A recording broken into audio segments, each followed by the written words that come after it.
Ngắn sạ pra mày chà chụp điệp xua bông ồn ngắn nhom chênh mau ọt sờ bài chật đấy xa tại miền bông sấy nè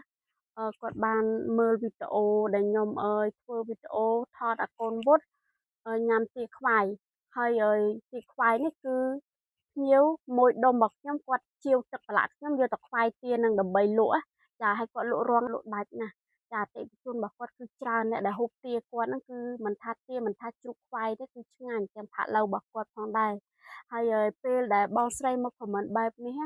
ខ្ញុំអត់សប្បាយចិត្តទេបងអត់សប្បាយចិត្តទេព្រោះខ្ញុំអត់នឹកស្មានណាថា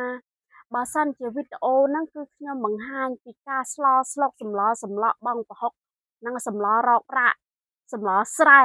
បងខមមិនខ្ញុំអត់ប្រកាន់ទេបងអាចខមមិនថាអូយអត់ហ៊ានហូបទេសម្លអញ្ចេះនោះអត់ហ៊ានឲ្យញើតអីចេះចុះខ្ញុំអត់ប្រកាន់បងទេប៉ុន្តែណាបងបានចូលខមមិននៅក្នុង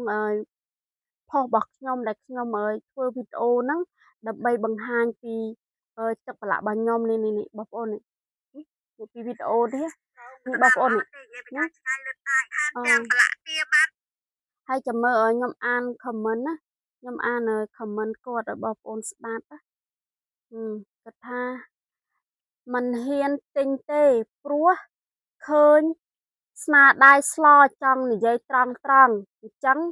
ជូនពរឲ្យលក់ដាច់តាមពិតអាជូនពរលក់ដាច់នេះគឺគាត់ comment ក្រោយគឺគាត់ edit ក្រោយទៅទេ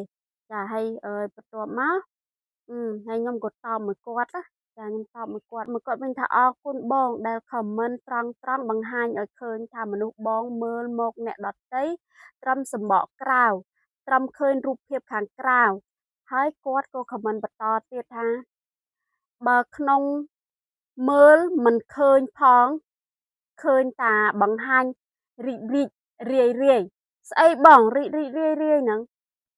បងចង់បញ្ជាក់ពីអីបងធ្វើម្ហូបខ្ញុំបងធ្វើម្ហូបដែលខ្ញុំធ្វើឲ្យកូនខ្ញុំហូបបានណាបងប៉ុន្តែបងមិនអាចធ្វើមុខរបរខ្ញុំទេចាមុខរបរខ្ញុំរក4ឆ្នាំ5ឆ្នាំហើយឬក៏បងឃើញថាខ្ញុំនៅផ្ទះស្លាក់វារោគរ៉ាក់បងអត់ជឿពីជំនាញរបស់ខ្ញុំអត់ជឿពីសមត្ថភាពរបស់ខ្ញុំដែលខ្ញុំអាចកែច្នៃអំបិលប៊ីចេងស្ករម្ដេងខ្ទឹមរបស់យើងរបស់ខ្មែរយើងឲ្យខ្លាចជាទឹកខ្វាយជ្រូកខ្វាយទាជាទឹកសុសដែលជាទឹកប្រឡាក់យកទៅបង្កើតអាជីវកម្មខ្នាតធំបានបងអត់ជឿមែនបងអត់ជឿថាខ្ញុំអាចធ្វើបានមែនបងឃើញតែសមត្ថភាពខ្ញុំបង្ហាញទៅខាងក្រៅថតម្ហូបស្លពងទាស្លកូនត្រីស្លអំជូរផលិតឲ្យកូនហូបបងគិតថាកម្រិតរបស់ខ្ញុំហ្នឹងគឺវាបានតែត្រឹមប៉ុណ្ណឹងមែនបងមក comment អញ្ចឹងបងត្រូវយកចិត្តគេដាក់ចិត្តឯងណា profile របស់បងហើយបងមិនអ្នកក្រហើយចាឆែកមើលឃើញបងថតវីដេអូពីចេញចូលពីស្រុកថៃពីស្រុកសៀមហើយមកខ្មែរហើយថតឃើញថតឲ្យកម្មករធ្វើសំណងបុកគ្រឹះធំបើតាមខ្ញុំស្មានណាបើបងមិនមែនជាមេការធំក៏បងជាថៅកែដែរជាថៅកែមួយរូបដែរតែមិនក៏បងអត់យល់ចិត្តពីអ្នករស់ស៊ីដូចគ្នាអញ្ចឹងយើងត្រូវការចិញ្ចឹមឆ្នាំងបាយដូចគ្នាតាហើយតួយ៉ាងនេះបងចូលមើលណាចាមួយទឹកប្រឡាក់របស់ខ្ញុំណាគឺគាត់យកទៅប្រឡាក់មាន់ប្រឡាក់ទាគាត់យកទៅលក់រហូតដល់គាត់មានឡានជិះរៀងគាត់លក់កំពូលដាច់ហើយអញ្ចឹងដូចនេះបើបងខ្ពើមអញ្ចឹងគឺស្មើនឹងបងខ្ពើមអតិថិជនរាយរបស់ខ្ញុំអតិថិជនរាយរបស់ខ្ញុំហ្នឹងគឺជាភ្ញៀវដែលទិញទាអាំងពីភ្ញៀវដុំរបស់ខ្ញុំដែលគាត់ជាវទឹកប្រឡាក់ពីខ្ញុំក្នុងតម្លៃដុំទាំងកានហ្នឹងយកទៅប្រឡាក់ខ្វាយមាន់ខ្វាយទាខ្វាយជ្រូកហ្នឹងលោកអតិថិជនរាយដែលគាត់យកទៅបរិភោគផ្ទាល់បងដឹងហី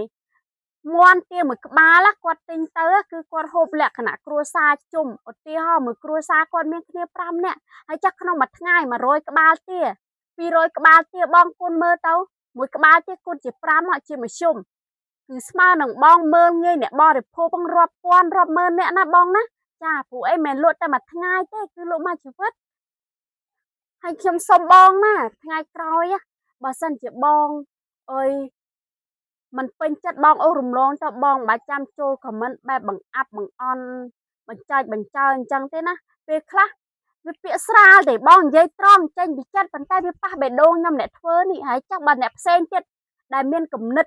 ចិត្តស្រាលដូចជាបងអាន comment បងហើយយល់ស្រាប់ទៅខាងបងដែរអ្នកបាត់បងគឺខ្ញុំចាអ្នកបាត់បងគឺខ្ញុំហើយបងគាត់បានចំណេញអីដែរគឺបានចំណេញតែបងគៀងគោ